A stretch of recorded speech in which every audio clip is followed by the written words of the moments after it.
Psychogeography, as the term suggests, is the intersection of psychology and geography.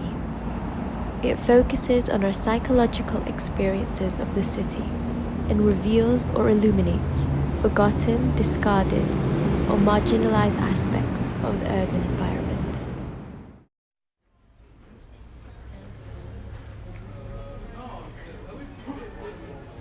There is a specific art or sense of creativity when finding something hidden within a city. You see, the definition of the word city is simply a large town.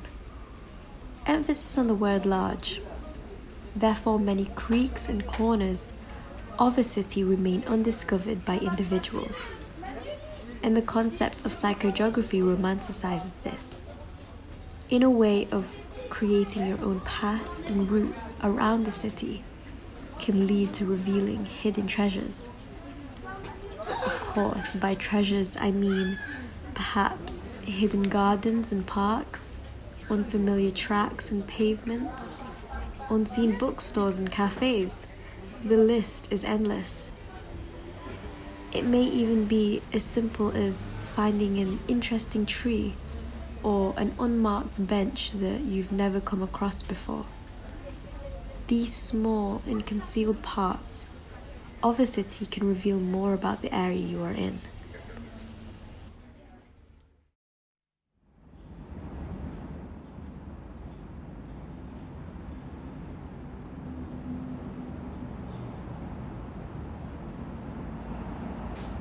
I live in the great city of Manchester, located in the northwest of England. Within the United Kingdom, Manchester is the 5th largest city, and I use the concept of psychogeography to explore the city of Manchester, from the early mornings of 7 a.m. to the sunlight's last minutes of 6 p.m. I started my walk from the High Street and ended my walk in the Deansgate station. Along the way I discovered new sights and places, with an ending conclusion that the city of Manchester is distinct and unappreciated due to the fact that often in a city environment, people travel with an aim and a direct route to get to their destination faster. Because of this, they disregard the beauty of Manchester.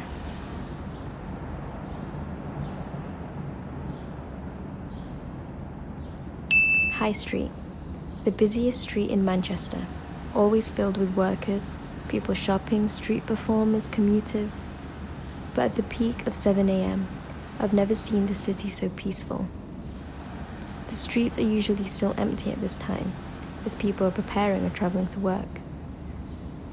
Thus, the beginning of my journey begins, not with a bang, but with stillness and silence, in High Street, the busiest street in Manchester. As I make my way through Chinatown, taking a left to go towards Oxford Road, I spot an alleyway, hidden between mountains of walls and windows, with urban cool colors complementing the light blue sky. This is psychogeography, the back of George Street. Walking through the alleyway and following the road, I found myself nearing towards Hume. Behind Manchester Metropolitan University sits an arch, the Hume Arch Bridge, on Princess Road.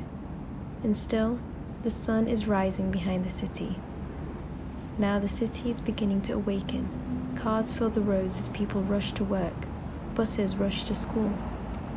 But calmness still captures the area.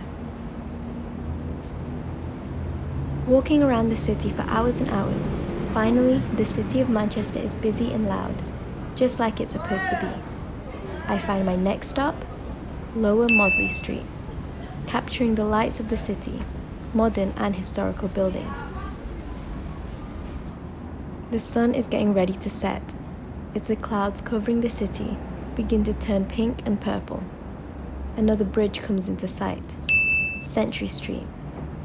The intricate lines and shapes, creating a puzzle with the tall buildings in the back. Psychogeography influences the mind to stay open and to find beauty within the city, and that is exactly what I found. And finally, sunset. I slowly make my way home, and I'm stopped by the train lines of Deansgate Station.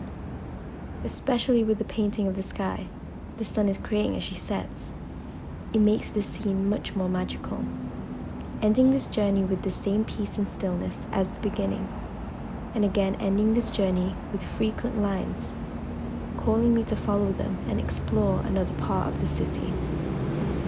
Psychogeography, the art of getting lost, finding the beauty of a city.